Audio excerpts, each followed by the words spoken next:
ఇదిగో గొడుగు. వర్షం పట్టడం లేదు కదా, డబ్బుని గొడుగులో పడేయమని చెప్పాను. ఎవరు ఎక్కడ ఏ కెమెరా పెట్టారో తెలియట్లేదు. లంచం ఎలా పోలో కూడా తెలియదు పిచ్చోడికి. ఇదిగో ఇదిగో ఇది నీ షాపు తాలూకు లైసెన్స్. నువ్వెవరో నాకు తెలీదు, నేనెవరో నీకు తెలీదు. That's all.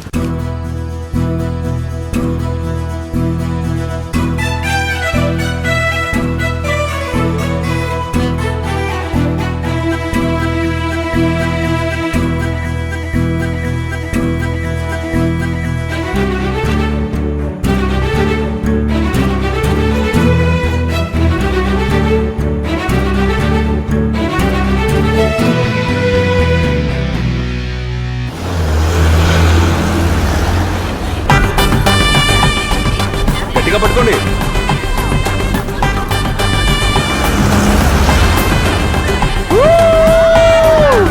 గట్టిగా గట్టిగా గట్టిగా చదువుతుంది ఎవరు?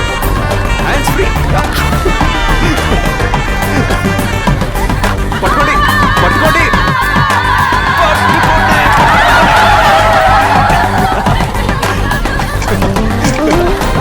తప్పుగా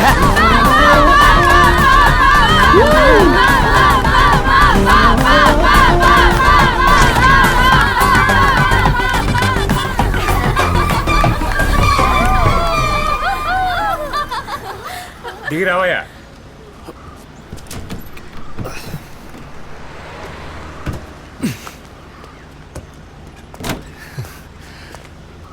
నీ పేరేంటి? Kumar sir, Vincent Motors. నువ్వేనా డ్రైవర్వే? డ్రైవర్ లోపల ఉన్నాడు సార్.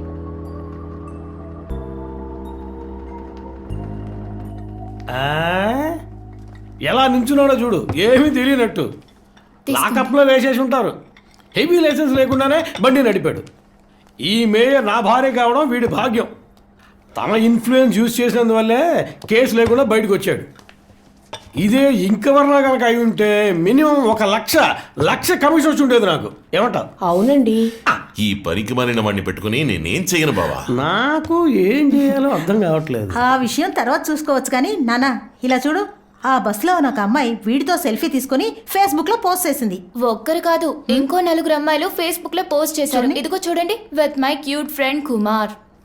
ఈ ఫ్యాన్స్ గోల్ ఎక్కువైపోయింది. చూపించు. చూసావా, ఇదండి వాడి ఫ్యాన్స్ సమస్య. ఇలాంటి వాళ్ళు ఏం చేయాలో తెలుసా? మొండి కూడా చూసి మొహాన్ని అటు ఇటు బాగా రుద్దయ్యారు. ఎక్కడుంటుందండి ఆ మొండు కూడా? ఓరి భగవంతుడా, ఇలాంటి దద్దోజనాన్ని నా మొహాన్ని కట్టి పారేసింది మా అమ్మ. ఆ విషయాలన్నీ వదిలేసాయి. అసలు ముందు వీణేం చేద్దామో అది చెప్పు. ఏం దిగులు పడకండి, దేవుడంటే నమ్మకం లేనందువల్లే వీడిలా ఉన్నాడు. కరెక్ట్గా చెప్పావు. నువ్వు చర్చికి వెళ్ళి ఎన్ని రోజులైందిరా? మర్చిపోయావా? పోయిన క్రిస్మస్కే కదా అందరం కలిసి వెళ్ళాం. ఏంటి పోయిన క్రిస్మస్సా?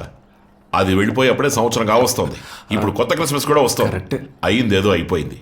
ఇక నుంచి నువ్వు ప్రతి ఆదివారం తప్పకుండా వీడితో చర్చికి వెళ్ళాలి. దేవుణ్ణి బాగా ప్రార్థించి నీ వ్యధవేషాలన్నీ కట్టిపడేసి నా ముందు వచ్చి నిల్చుంటే సంతోషిస్తా. నాన్న మాట్లాడకు. చేసే వెధవ పనులని చేసే నంగనాచిన ఇంటికి వచ్చి స్టిల్ ఐ లవ్ యూ అని నన్ను మునగజెట్టెక్కించడం కాదు, అర్థమైందా? ముందు నువ్వు చర్చికి వెళ్ళు. దేవుడా నాకు మంచి బుద్ధి ప్రసాదించు అని మనసారా ప్రార్థించు.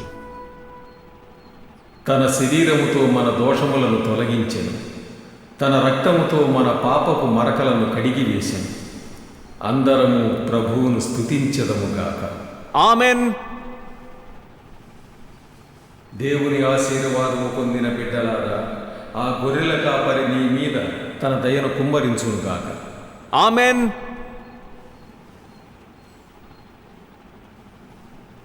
ఆయన ఆశీర్వాదము ప్రేమ మన మీద ఉండునుగాక.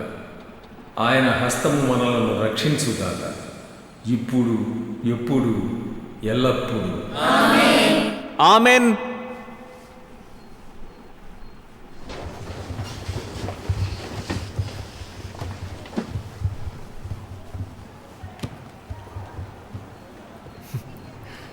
ఏంటో తెలియట్లేదు, ప్రార్థన అవగానే ఏదో చేసిన పాపాలన్నీ పోయి పరిశుభ్రమైనట్టుంది. ఏమంటారు?